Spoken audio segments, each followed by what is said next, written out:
And then people want to talk about, well, there's plenty of people who pulled themselves up by their bootstraps and got it on their own.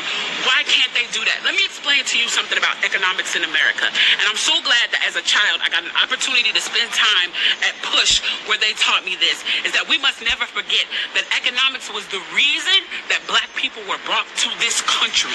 We came to do the agricultural work in the South and the textile work in the North. Do you understand that? That's what we came to do. We came to do the agricultural work in the South and the textile work in the North.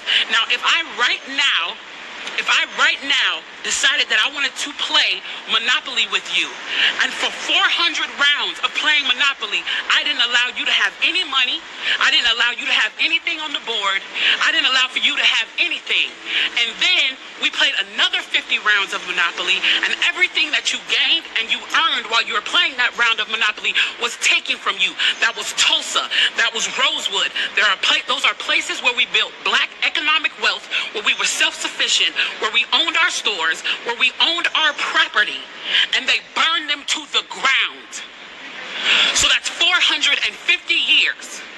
So for 400 rounds of Monopoly, you don't get to play at all. Not only do you not get to play, you have to play on the behalf of the person that you're playing against. You have to play and make money and earn wealth for them, and then you have to turn it over to them.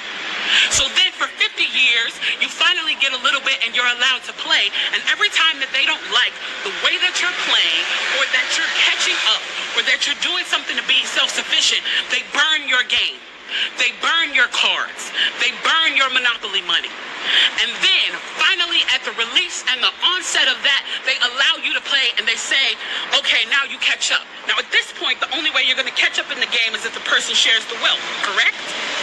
But what if every time you share the wealth, then there's psychological warfare against you to say, oh, you're an equal opportunity hire.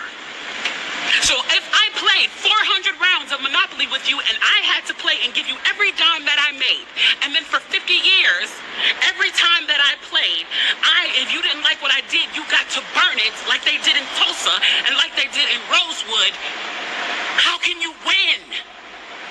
How can you win? You can't win. The game is fixed. So when they say, why do you burn down the community? Why do you burn down your own neighborhood? It's not ours. We don't own anything. We don't own anything. Trevor Noah said it so beautifully last night. There's a social contract that we all have, that if you steal or if I steal, then the person who is the authority comes in and they fix the situation. But the person who fixes the situation is killing us. So the social contract is broken. And if the social contract is broken, why the f*** do I give a shit about burning the Football Hall of Fame, about burning a Target? You broke the contract when you killed us in the streets and didn't give a f***. You broke the contract when for 400 years we played your game and built your wealth. You broke the contract when we built our wealth again on our own by our bootstraps in Tulsa, and you dropped bombs on us. When we built it in Rosewood and you came in and you slaughtered us. You broke the contract, so your Target. Your Hall of Fame. As far as I'm concerned, they could burn this bitch to the ground. And it still wouldn't be enough.